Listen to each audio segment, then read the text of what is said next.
আজকেই চলে যাচ্ছি, মনটা খারাপ লাগছে, আবার খুব শিগগিরই দেখা হবে।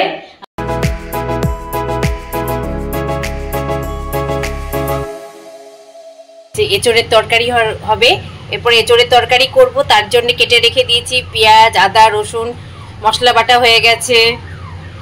আলুগুলো একদম ছোট ছোট করে কেটে রেখে দিয়েছি। এঁচোড়টা দেখো প্রেসারে আছে, এখনো খোলেনি, এটা সিটি দিয়ে রেখে দিলাম, 2টো সিটি দিয়ে রেখে দিলাম, একটু পরে খুলে ঢাকনাটা খুলে দেখবো কতটা সেদ্ধ হয়েছে।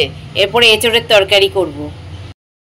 দেখো আলুগুলোকে, এঁচোড় চিংড়ি হবে, চিংড়ি মাছটা এখনো বের করা হয়নি, ফ্রিজে রয়েছে, প্রচন্ড একদম বরফ জমে গেছে, যেন পরে চিংড়ি মাছটা ভাজবো। তার আগে আমি এটা আলুগুলোকে ভেজে রেখে দিয়েছি। দেখো এঁচোড়গুলোকেও ভাজা হয়ে গেছে, মোটামুটি নরম হয়ে গেছে, সেদ্ধ তো কড়াই ছিল, আর একটু ভেজে নিলাম, ব্যাস। তালি আর মশলা তো কড়াই আছে, ওগুলো দিয়ে হয়ে যাবে এঁচোড় চিংড়ি। টান টান সেরে এই পুজোয় বসেছি। দেখো আমার গাছে নিচে টগর ফুল ফুটেছে, দেখো কত ফুল ফুটেছে, এক সাজি টগর ফুল ফুটেছে, তুলে নিয়ে আসলাম। এবার আমি পুজোটা সেরে নিই। চলো এখন কুলের আচারটা বানিয়ে নিই। এই কুল 2 দিন ধরে না, দেখো এই কুলগুলোকে বাবা গলায় কাশছি, 2 দিন ধরে না কুলগুলোকে রোদে দিয়ে দিয়েছিলাম, ভালো করে শুকিয়ে নেবে। তারপরে দেখো এই দেখো বোটাগুলো আছে, বোটাগুলোকে ছাড়িয়ে নেবে, দেখেছো? এবার সবকটা বোটা আমি তারপরে আস্তে আস্তে ছাড়িয়ে নেবো। দেখো আমি কুলের আচার বানানোর জন্য একটা মশলা তৈরি করব। তার জন্য অল্প একটু জিরের গুঁড়ো নিয়েছি, এটা হচ্ছে ধনের গুঁড়ো, এটা হচ্ছে লঙ্কা, শুকনো লঙ্কা, আর একটা মৌরি। এটাকে একটু ভালো করে ভেজে নিই আগে। মশলাগুলোকে এবার একটু ভেজে নিই হালকা করে, লাল লাল করে, বেশি লাল করবে না, একটু ব্রাউন ব্রাউন হবে তখন নামিয়ে নেবে, নাহলে পুড়ে গেলে মশলাগুলো খেতে ভালো লাগবে না। নিয়ে এসেছিলাম, এবার আখের গুড়টা দিয়ে দিলাম মতন দেবে। ওদিকে গুড়টা গরম হতে দিয়ে দিয়েছি, আস্তে আস্তে ওটা হোক ভালো করে, জাল দিয়ে গুড়টা একটু ঘন হয়ে যায়, ততক্ষণ আমি কুলগুলোকে একটু ফাটিয়ে নিই। দেখো কুলগুলোকে একটু ফাটিয়ে নিই,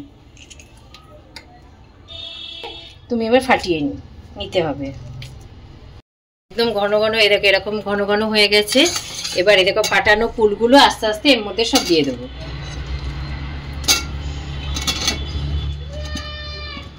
দিয়ে এবার ভালো করে একটু নাড়াতে থাকবে, গ্যাসটা কমিয়ে ভালো করে নাড়াবে। এই হলুদের গুঁড়ো দেবে, স্বাদ অনুযায়ী লবণ দেবে, একটু লাল লঙ্কার গুঁড়ো দেবে। হয়ে এসছে মোটামুটি, দেখো ঘন হয়ে এসেছে, নরমও হয়ে গেছে ফুলগুলো, দেখলাম একদম ভালো, ভেতরে রস ঢুকে গেছে। এবার যে ভাজা মশলাটা বানিয়ে রেখে দিয়েছিলাম, এই যে ভাজা মশলাটা এবার উপর থেকে ছড়িয়ে দেবে। রেডি হয়ে গেছে কুলের আচার। এবার ঢাকা দিয়ে এখানে রেখে দেবো, কালকে একটু ঠান্ডা হয়ে যাক, তারপরে কাচের একটা বয়ামের মধ্যে রেখে দেবো সুন্দর। আর যদি রোদ থাকে বাইরে, কালকে থেকে সকালবেলা থেকে একটু রোদে দিয়ে দিবে, ব্যাস, তাহলে অনেক দিন থাকবে এই আচারটা। গুড আফটারনুন ফ্রেন্ডস, একেবারে সাজেগুজ করতে করতে তোমাদের সামনে চলে আসলাম। শাড়ি টাড়ি পরা হয়ে গেছে মোটামুটি, জাস্ট রেডি। একটু ফেস পাউডারটা মুখে দেবো, ব্যাস বেরিয়ে পড়বো। এখন যাচ্ছি বাজরণীতে, সেখানে আমার শাশুড়ি মা আছে। হঠাৎ করে ফোন করলাম, ফোনে কথা হলো, কিন্তু আমি বলিনি আমি যাব, তাই তাড়াতাড়ি করে একদম রেডি হয়ে বেরিয়ে পড়লাম। স্যারও বাড়িতে আছে আজকে, চলো বললো, চলো সারপ্রাইজ দেবো সবাইকে, তার রিয়াকশনটা কেমন হয় আমি দেখবো ওদের ওখানে গিয়ে। সেই জন্য এক ঝলক রেডি হয়ে তোমাদের সামনে আসলাম, একটু কথা বলে নিলাম, দিয়ে এবার বেরোবো। 4টে বেজে গেছে, তাড়াতাড়ি করে বেরিয়ে পড়ি, নাহলে অনেক দূর তো, যেতে যেতে দেরি হয়ে যাবে। আজকের লুকটা কেমন লাগছে একটু বলো তো। দেখো সুন্দর করে শাড়ি টাড়ি পরে একদম রেডি হয়ে নিয়েছি, বলো তো কেমন লাগছে লুকটা। হঠাৎ করে শাশুড়ি মা আমাদের দেখে তো পুরো অবাক হয়ে গেছে, দুজনের দিকে তো অবাক দৃষ্টিতে কিছুক্ষণ ধরে তাকিয়েছিলাম, কি বলবো বুঝেই উঠতে পারছি না। প্রথমেই চা এসে গেছে, 1 কাপ চা সবার জন্য। দাঁড়া আগে খেয়ে বলছি কিরকম হলো, দাঁড়া। উফ, দারুণ দারুণ, এই চাটা খেয়ে মনে প্রাণটা এলো। এই চায়ের জন্য আর কিছু চাই না, এই চাটার জন্য বসেছিলাম এতক্ষণ ওয়েট করে। হঠাৎ করে বৌমাকে দেখলে কেমন লাগলো তোমার সারপ্রাইজটা বলো?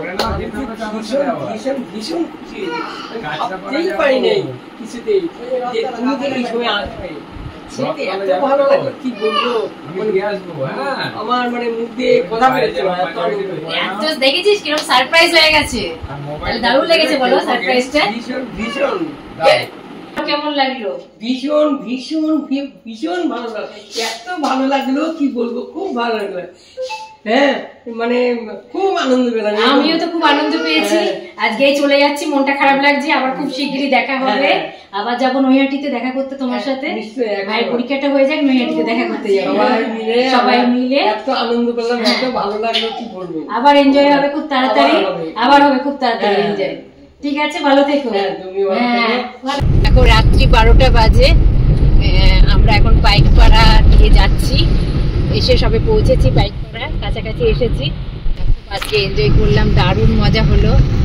দেখো রাত্রিবেলাও কত ভিড় রাস্তায়, কত জ্যাম, গাড়ি ঘোড়া কত চলছে। রাত 12টা বাজে, এখন দেখো রাস্তা এখন কত জ্যাম, রাস্তায় কত ভিড়।